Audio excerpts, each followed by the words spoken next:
How to change the font size for your Android phone. Hi everyone, welcome to the channel. This is Rose, and without further ado, let's dive right into the video. Launch Settings application. On this screen, choose the option of display and brightness.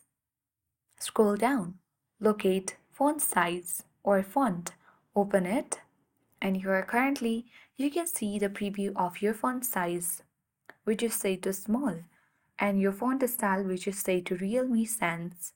To change the font size for your Android phone, use the slider.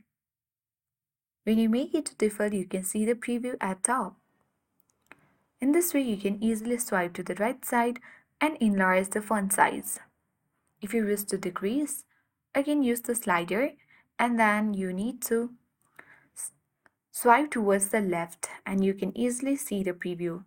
Once you are happy with it, you can tap on apply button. You can even change the font style using the icons like Roboto, Real Choice, and even more. For now, let's choose apply button. And here you can see that we have successfully changed the font size for your Android phone. I hope this guide was helpful. If it was, then do like, share, comment, and don't forget to subscribe. Thanks for watching and see you in the next video.